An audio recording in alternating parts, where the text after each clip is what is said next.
Saya melihat bahwa selama ini masih ada peran KPM hanya dijadikan semacam objek. Padahal KPM bisa diberikan otoritas pimpinan dan diberikan wewenang sesuai dengan pengetahuan dan budaya geografis yang ada di daerahnya.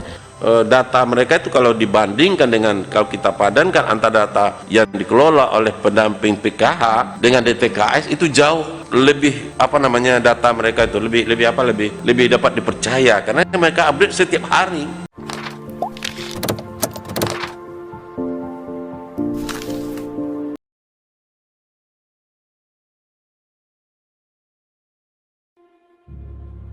Hasil pembahasan dengan Badan Anggaran di mana dari rencana tidak ada perubahan yang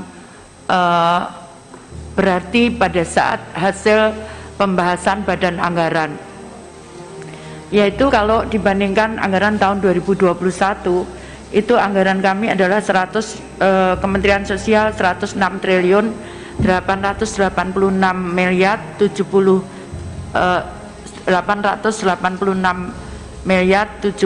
juta 918.000. Namun untuk APBN 2022 sesuai hasil pembahasan Banggar itu sebesar 78 triliun 256 miliar 327 juta 121.000 rupiah, menurun 26,79%. Adapun rinciannya adalah sebagai berikut. Untuk Lijamsos sebesar pagu anggaran sebesar 30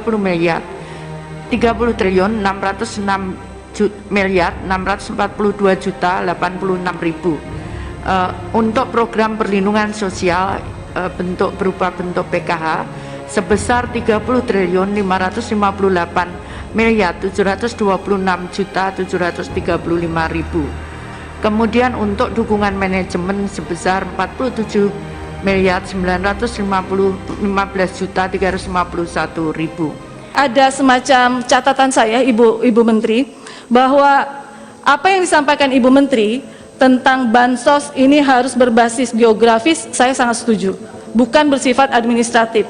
Karena yang namanya KPM, mereka itu bukan objek tetapi subjek. Pada saat mereka dijadikan subjek, otomatis peran partisipasi mereka juga harus menjadi bagian yang tidak terpisahkan oleh kita. Saya melihat bahwa selama ini masih ada peran KPM hanya dijadikan semacam objek. Padahal KPM bisa diberikan otoritas pimpinan dan diberikan wewenang sesuai dengan pengetahuan dan budaya geografis yang ada di daerahnya. Artinya bahwa program bansos yang sekarang ini masih sifatnya generalistis, yang sifatnya top down.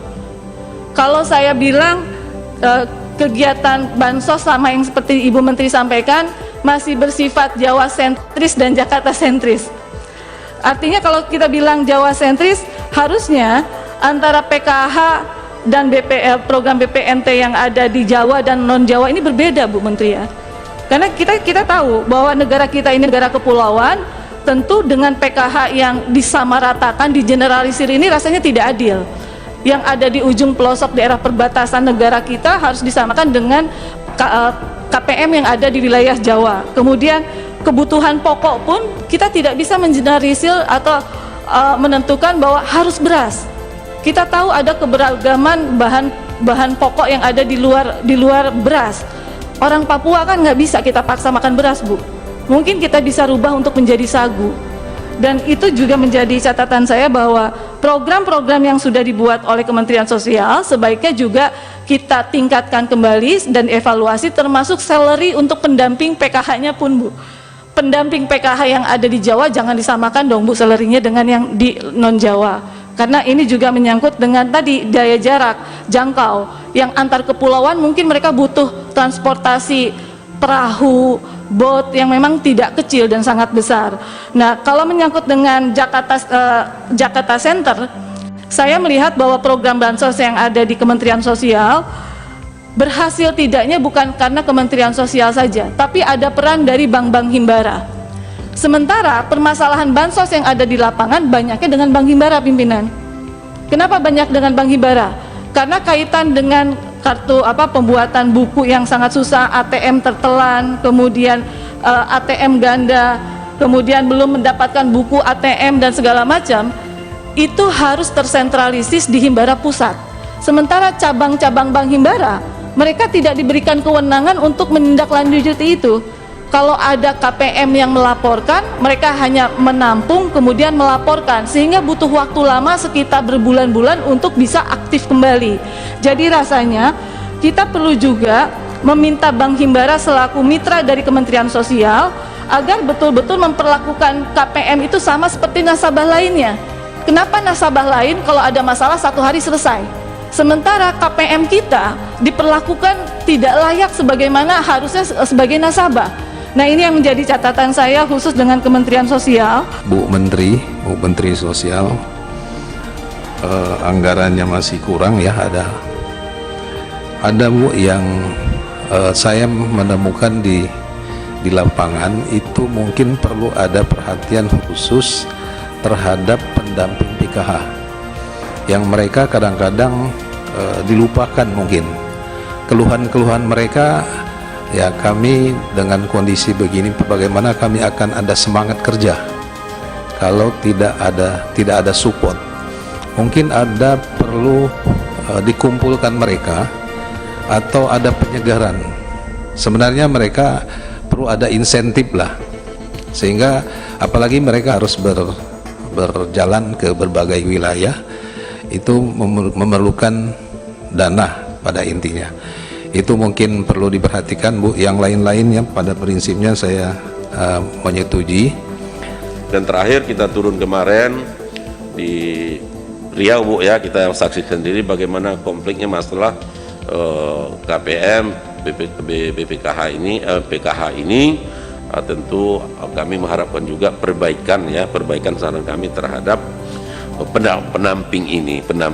Sebagaimana saya pernah singgung dulu, pendamping ini bukan hanya urusan tentang bantuan KPM, tetapi seluruh urusan kehidupan keluarga itu KPM pendamping ini jadi konsultannya, sehingga mereka sangat dekat sekali, mereka update data setiap hari. Nah, ini perlu mungkin kita perhatikan kesejahteraannya. Mungkin kalau honor tidak bisa ditambah karena sesuai dengan standar upah daerah regional masing-masing, tapi mungkin ada semacam event-event tertentu insentif kita berikan, misalnya di awal di awal tahun ajaran mungkin banyak kebutuhan mereka, hari raya mungkin, atau transport begitu. Nah, sehingga pendamping kita ini betul-betul kita perhatikan, karena dialah ujung tombak terutama untuk pendataan KPM, karena data mereka itu kalau dibandingkan dengan, kalau kita padankan antara data yang dikelola oleh pendamping PKH dengan DTKS, itu jauh lebih data mereka itu lebih dapat dipercaya, karena mereka update setiap hari, karena mereka ketemu setiap hari kepada PKH ini.